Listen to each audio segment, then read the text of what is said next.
नमस्कार मित्रांनो, मराठी क्राईम स्टोरीमध्ये आपलं स्वागत आहे. एक 13 वर्षाची मुलगी असते. त्या मुलीचा एक प्रियकर असतो आणि ही मुलगी रात्रंदिवस मोबाईलवर पाहत असते. म्हणजे ती एकसारखी मोबाईल बघत असते. या सर्व गोष्टी बारकाईने तिचे आजोबा बघत असतात. त्यांनी तिला रागावले, वॉर्निंग दिली, यानंतर असं करू नको. तुझी खूप कमी वय आहे. सध्या तू खूप लहान आहे. शिक्षणाचं वय आहे. मात्र ही मुलगी आजोबांचं काहीही ऐकत नाही. शेवटी आजोबांनी मुलीच्या वडिलांना सांगितलं, म्हणजे त्यांच्या मुलांना सांगितलं, की ही मुलगी खूप लहान आहे. तिच्याकडे मोबाईल द्यायचं नाही. मोबाईलच्या नादात मुलगी बिघडत चाललेली आहे. तू तिच्याकडे लक्ष ठेव. आजोबांची हीच गोष्ट 13 वर्षाच्या मुलीला खटकली. तिच्या मनात राग निर्माण झाला. केवळ 13 वर्षाच्या मुलीने असं काही कांड केलं की तुम्हालाही विश्वास बसणार नाही. ही घटना सोशल मीडियावर झपाट्याने व्हायरल होत आहे. फक्त 13 वर्षाची नाबालिक मुलगी 4 तरुणासोबत मिळून असं काही करू शकते, याची आपण कल्पना देखील करू शकत नाही. काय आहे संपूर्ण प्रकरण, कुठे घडली ही घटना, जाणून घेऊया सविस्तर या व्हिडिओमधून. आजची सत्य घटना आहे केरळ राज्यामधील. केरळमधलं अलपुझा जिल्ह्यामधलं एक छोटंसं गाव आहे. याच गावात 19 ऑगस्ट 2026 रोजी सकाळची वेळ होती. एक दूधवाला आलेला असतो. हा दूधवाला घरोघरी सकाळी रोज दूध वाटण्याचं काम करत असायचा. नेहमीप्रमाणे हा दूधवाला शिवणकुट्टी नावाच्या व्यक्तीच्या दाराजवळ दूध देण्यासाठी जातो. शिवणकुट्टी हे आपल्या म्हाताऱ्या पत्नीसोबत त्या ठिकाणी राहायचे.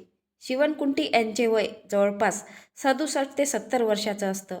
दूधवाला शिवणकुट्टीला दारातूनच आवाज देतो आणि म्हणतो, तुम्हाला आज दूध घ्यायचं नाही का? तुम्ही आज झोपलेलेच आहेत का? उठणार नाही का? असं म्हणत बराच वेळ त्या ठिकाणी तो दूधवाला उभाच असतो. मात्र शिवणकुट्टी आतून काहीच रिस्पॉन्स देत नाही. बाहेर देखील येत नाही. याआधी मात्र शिवणकुट्टी रोज बाहेर यायचे, दूध घ्यायचे. मात्र आज बराच वेळ आवाज देऊनही बाहेर आलेच नाही. शिवणकुट्टी हे बोलायला मोकळे होते. रोज दूध घेत असल्यामुळे दूधवाल्यासोबत शिवणकुट्टी मन मोकळे बोलत असायचे. रोज बोलाचालीमुळे शिवणकुट्टी यांचे दूधवाल्यासोबत मित्राप्रमाणे, मुलाप्रमाणे लगाव झालेला होता. आता बराच वेळ आवाज देऊनही शिवणकुट्टी बाहेर आलेली नाही. म्हणून दूधवाल्याने गेट उघडलं आणि आत गेला. त्याने बघितलं की आतमध्ये सामान इकडे तिकडे अस्ताव्यस्त पडलेलं होतं.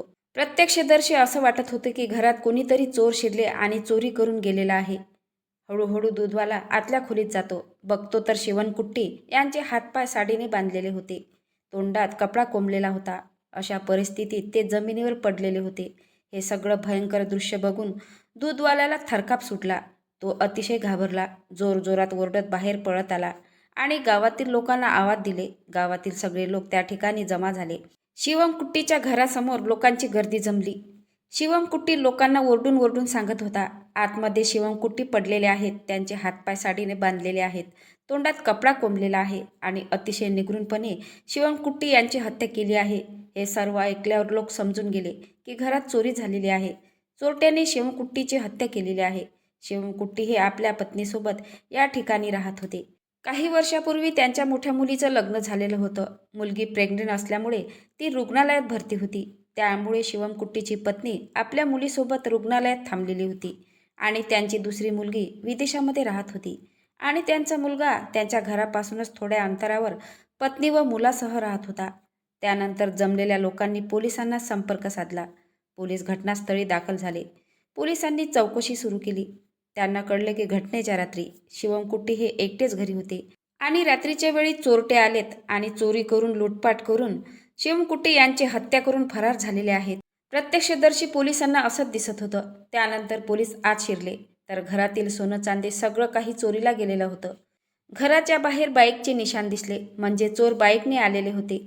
त्यानंतर पोलिसांनी सखोल तपास करायला सुरुवात केली. ग्रामीण भाग होता. छोटंसं गाव असल्यामुळे गावात कुठेच CCTV कॅमेरे वगैरे नव्हते. त्यामुळे पोलिसांना लुटेरे चोर मारेकऱ्यांना शोधणं कठीण झाले होते. अचानक गावातील लोकांनी पोलिसांना सांगितले. ती गोष्ट आठवली की शिवमकुट्टीची पत्नी ही एक दिवसाआधीच घरून आपल्या मुलीकडे रुग्णालयात निघून गेल्या होत्या आणि दुसरी गोष्ट म्हणजे यांच्या घरी त्यांच्या मुलाचं देखील जाणं येणं असायचं आणि काही नातेवाईक देखील यांच्या घरी आलेले होते. ही गोष्ट फक्त घरच्यांनाच माहीत होतं की शिवमकुट्टी हे त्या रात्री घरी एकटेच होते. बाहेरच्या लोकांना माहीत नव्हतंच. बाहेरच्या चोरांना कसं कळणार की घरी शिवमकुट्टी एकटेच आहेत? नक्की या कांडामध्ये घरच्यांचाच हात असू शकतो, अशी शंका पोलिसांना आली. पोलिसांनी कुटुंबियांचे सर्वांचे मोबाईल कॉल रेकॉर्डिंग तपासायला सुरुवात केली. पोलिसांना समजलं की शिवम कुट्टीचा मुलगा, ज्याचं लग्न झालेलं आहे, पत्नी मुलासोबत राहत होता, त्याच्या मोबाईलवरती त्या रात्रीच्या वेळी अनेक वेळा पुन्हा पुन्हा कॉल केलेले होते, बोलणं देखील झालेलं होतं. पोलीस कॉल डिटेल्स काढतात. शेवटी शिवम कुट्टीच्या मुलासोबत त्या रात्री कोण बोललंय, तर 4 तरुणांचे नाव समोर येतं. ते 4ही तरुण 17 वर्षाच्या कमी वयाचे होते, नाबालिग मुलं होते. विष्णू, राज, सौरभ, नमन. त्या चौघांचे मोबाईलचे लोकेशन देखील शिवम कुट्टीच्या घरचे आढळलेले होते. पोलिसांनी लगेच 4ही तरुणांना अटक करून पोलीस ठाण्यात आणले. त्या चौघांकडेही पैसे होते. पैसे देखील पोलिसांनी जप्त केले. पोलिसांनी 4ही तरुणांची चौकशी करायला सुरुवात केली. मात्र चौघेही काहीही बोलायला तयार नव्हते. पोलिसांनी जेव्हा पोलिसी खाक्या दाखवला तर 4 तरुण जोरजोरात रडू लागले. रडतच विष्णू नावाचा तरुण सांगायला सुरुवात करतो, ज्याचं वय 17 वर्षाचं असतं. पोलिसांना सांगतो की साहेब, ही माझी प्लॅनिंग नव्हती, तर माझ्या प्रेयसीची प्लॅनिंग होती. शिवम कुट्टीची नातीन, वय 13 वर्षाचं आहे. माझं तिच्यासोबत प्रेमसंबंध सुरू होतं. त्या मुलीनेच आम्हाला हे सर्व काम करायला लावलं. आम्हाला तर काहीच माहीत नव्हतं की तिच्या आजोबाकडे एवढा सारा पैसा आहे, सोनं चांदी वगैरे आहे. ह्या सर्व गोष्टीची माहिती शिवम कुट्टीच्या 13 वर्षाच्या नातींनी दिलेली आहे. आता पोलीस 13 वर्षाच्या शिवम कुट्टीच्या नातींला अटक करून पोलीस ठाण्यात घेऊन येतात. पोलिसांनी तिला बघितलं आणि बघितल्यानंतर हैराण झाले, कारण ती मुलगी खूप छोटी होती. पोलिसांच्या लक्षात आलं की हीच ती मुलगी आजोबांची हत्या झाली होती. त्यावेळी जोरजोरात रडत होती. पोलिसांनी चौकशी केली तर ती मुलगी आपली संपूर्ण कहाणी पोलिसांना सांगायला सुरुवात करते. ही मुलगी शाळेत रोज जायची. या मुलीचं नाव होतं प्रिया. त्याच दरम्यान विष्णू नावाच्या तरुणासोबत या प्रियाची ओळख होते. ओळखीचं रूपांतर पुढे हळूहळू प्रेमात झालं. त्यानंतर दोघेही एकमेकांचे मोबाईल एक्सचेंज करतात आणि फोनवर दोघांचं रोज बोलणं व्हायचं. त्यानंतर दोघांचे शरीर संबंध देखील बनू लागले आणि याच दरम्यान ही मुलगी पुन्हा 3 मुलांच्या संपर्कात येते. मात्र ही मुलगी त्यांच्यासोबत केवळ मैत्री करते. तिघेही हे तिचे मित्र बनलेले होते, एक प्रियकर आणि 3 मित्र. ही गोष्ट प्रियकर विष्णूला देखील प्रियाने सांगितलेली होती की माझे 3 मित्र आहेत. विष्णूला काहीही प्रॉब्लेम नव्हतं, सगळं काही ठीकठाक सुरू होतं. मात्र या मुलीचे आजोबा होते शिवम कुट्टी, हे आपल्या नातींवरती बारकाईने लक्ष ठेवून होते. त्यांनी आपल्या मुलाला सांगितले होते की बेटा, तू हिला मोबाईल वगैरे द्यायचा नाही, ती पूर्णपणे बिघडून जाईल. मला तिचं लक्षण काही ठीक वाटत नाही. या सर्व गोष्टीमुळे 13 वर्षाच्या नातींला आजोबांचा भयंकर राग येत होता. त्या मुलीचं नाव होतं प्रिया. हळूहळू प्रियाला आपल्या आजोबाविषयी मनात भयंकर राग निर्माण झालेला होता. आजोबा सतत आपल्यावर लक्ष ठेवत आहेत, मोबाईल वापरण्यास मनाई करतात, वडिलाला सांगतात. यामुळे ती आपल्या आजोबावर चिडून होती. असंच काही दिवसानंतर प्रियाचा मोबाईल खराब झालेला होता. आता प्रियाला नवीन मोबाईल घ्यायचा होता. मोबाईल खराब झाल्यामुळे प्रिया ही अस्वस्थ झाली. तिला माहीत होतं आपल्याला घरून पैसे मिळणार नाही, तरी देखील ती आपल्या वडिलांना पैसे मागते. बाबा, मला पैसे द्या, माझा मोबाईल खराब झालेला आहे, मला नवीन मोबाईल घ्यायचा आहे. मात्र वडील पैसे देण्यास स्पष्ट नकार देतात. म्हणतात की माझ्याजवळ पैसे नाहीत, तुला फोन घ्यायचा आहे तर तू कोठेही पैशांचा जुळवाजुळव करून घे, मात्र मी तुला मोबाईल घेऊन देणार नाही. या सर्व गोष्टीमुळे प्रिया परेशान झाली. त्यानंतर ही प्रिया आपल्या प्रियकराकडे जाते, विष्णूकडे जाते आणि त्याला म्हणते की मला मोबाईल घ्यायला पैसे दे. मात्र प्रियकर म्हणतो की मला तर एक सायकल घ्यायची आहे, ते मी घेऊ शकत नाही, तर तुला मी फोन कसं घेऊन देणार आहे, माझ्याजवळ पैसे नाही. तेव्हा प्रिया बोलते की यार, माझे दादाजी खूप करोडपती आहे, एकटेच आपल्या पत्नीसोबत राहतात, माझ्या दादीसोबत राहतात, त्यांच्याजवळ खूप सारा पैसा आहे, त्यांच्याजवळ सोन्याच्या विटा देखील आहेत, खूप सारा पैसा आहे. जर तू त्या ठिकाणी चोरी केली तर खूप सारा पैसा मिळेल, आपण दोघं अर्ध अर्ध वाटून घेऊ. मी नवीन मोबाईल घेईल आणि तू सायकल देखील घेशील. आता प्रियकर विष्णू बोलतो हे काम एकट्याचं नाही. तर प्रिया बोलते माझे 3 मित्र आहेत, राज, सौरभ, नमन. या तिघांना या प्लॅनिंगमध्ये आपण सामील करून घेऊ, त्यांनाही थोडे थोडे पैसे देऊ.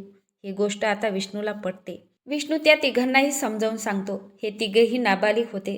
आता सर्व माहिती प्रियाला होती की आपले दादाजी केव्हा एकटे घरी असतात, दादी कुठे आहे आणि घरी कोण कोण येत असतात, पैसे कुठे ठेवलेले आहे. प्रियाने सगळं काही बघितलेलं होतं.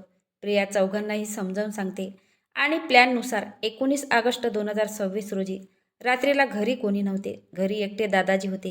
हीच संधी साधून प्रिया चोरांना घरात शिरण्याचा इशारा करते आणि चौघेही घरात शिरतात. सुरुवातीला शिवम कुट्टीचे साडीने दोरीने हातपाय बांधतात आणि आरडाओरडा करू नये म्हणून तोंडात कपडा कोंबतात आणि त्यांना त्याच ठिकाणी लेटून ठेवतात. त्यानंतर प्रियकर विष्णू प्रियाला व्हिडिओ कॉल करतो. विचारतो की पैसा कुठे ठेवलेला आहे, सोने चांदी वगैरे कुठे ठेवलेले आहे. त्यानंतर ही प्रिया व्हिडिओ कॉलवर सगळ्या आपल्या दादाजीला वगैरे बघते. दादाजीचे हातपाय बांधलेले आहेत, तोंडात कपडा कोंबलेला होता आणि त्यानंतर या चौघांनी शिवमकुट्टीच्या डोक्यावर काठीने मारहाण केलेली होती. त्यामुळे शिवमकुट्टीचा मृत्यू झालेला होता. हे सगळं दृश्य प्रिया ही व्हिडिओ कॉलवर बघत होती. मात्र तिला थोडं देखील दुःख झालेलं नव्हतं. तिच्या मनात राग होता. त्यानंतर हे चौघेही सोने चांदी घेऊन पैसे वगैरे घेऊन त्या ठिकाणाहून फरार होतात. चौघेही पैसे सोने चांदी वगैरे वाटून घ्यायचं ठरलेलं होतं. मात्र त्यांना भीती होती की आपण जर पकडलो गेलो म्हणून चौघांनीही ते सोनं लपून ठेवलं.